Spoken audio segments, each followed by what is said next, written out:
Hey, good morning, everyone. It's Coffee with Will. I am drinking my Dandy Blend. I gave up coffee exactly 2.5 years ago. And there's a story with that I'll share with you in another Coffee with Will. But morning, how are you doing? Before I get on to sharing with you my what I want to share with you today, I'd like to give a chance for everybody to kind of come in and tell me where you're watching this from. What are you drinking this morning? Are you drinking coffee? What city, what country are you watching from? And if you want to support the work of Strings Attached and the things that I do with all the different artists, which include playing once a week for the my elders at Elmcroft, bringing music to people that can't get out to hear it, that have Alzheimer's and can't move.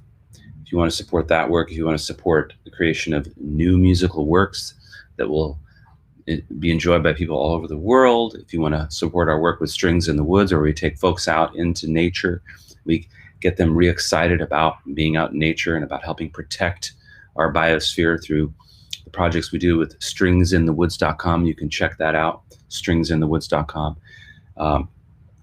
And you can become a patron at patreon.com/Will Taylor. That's patreon.com/Will Taylor for $5 a day. This is how I make a living. This summer, I'm going to be going on a trip all over the Southwest. I'm going to be filming new music, making new videos in gorgeous spots that will hopefully inspire you to want to get out and live life and enjoy life to the fullest and help protect our natural resources and environment and climate. So there's a little bit of an intro just as you come in. Please let me know where you're watching this from. And I've got my Dandy Blend. I wanted to share with you, yesterday I was on vacation in Wimberley, and as I was sitting at the Cypress Creek swimming hole in Wimberley and enjoying my time there, deep in thought, I saw a dog just leap out of the water, and the dog was running around, and it was filled with joy. And I had this thought when I looked at the dog. I said, humans, again, we spend so much time because our special strong suit that we have that makes us human is we have a prefrontal cortex that allows us to be present, allows us to observe and think actively. And dogs, as far as we know, and cats don't do this. Most mammals don't do this. So sometimes our strong suit can be our worst enemy and can be our weak suit, and we get caught up in thought, and we're all inside of our heads. But when I looked at the dog, I said, the dog isn't doing that. The dog isn't thinking, that water looks cold. I don't know if I want to go in. And then I'm going to think about this, and I'm going to think about that. The dog just, or if you look at children, they see that water, and it's a homecoming. After all, we're mostly water, and we came from the womb.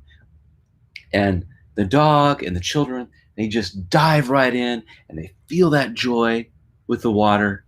So I thought, you know what? I'm going to stop thinking here, and I'm just going to dive right into that beautiful spring water. And I did, and it felt so good, and I felt more like the dog.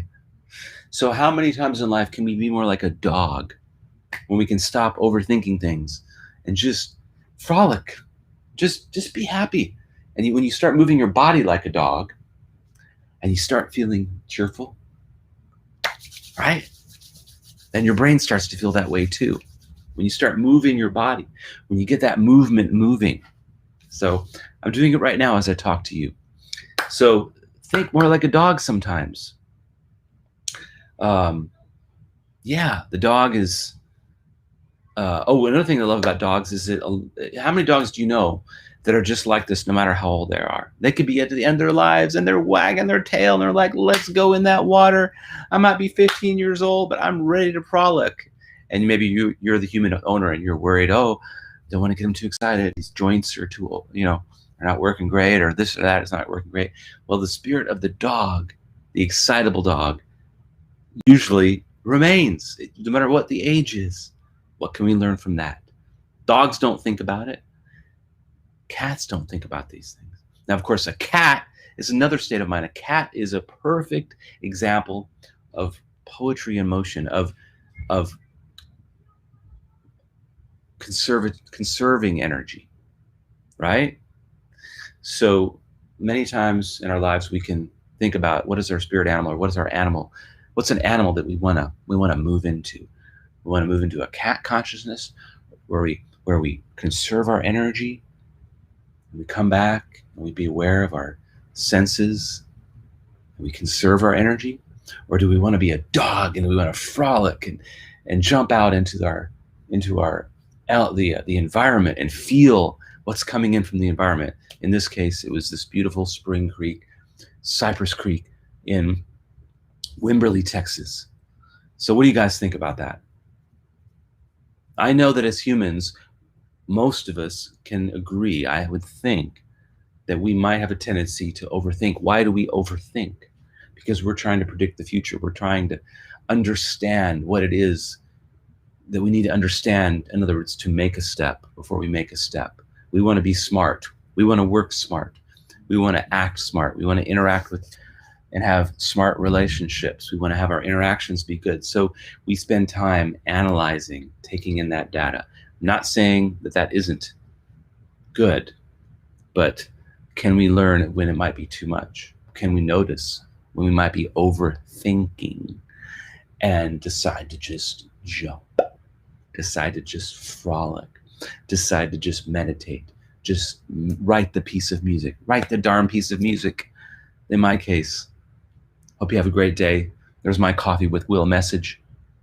I'm going to jump in now to some breathing. And if I have time for meditation, a little bit of that. I got 15 minutes until my dad arrives, and we're going to have some social time. I'd love to hear what you thought of this quick talk, Coffee with Will. Make some comments. Nobody's commented over on the right that I see. What do you think about that?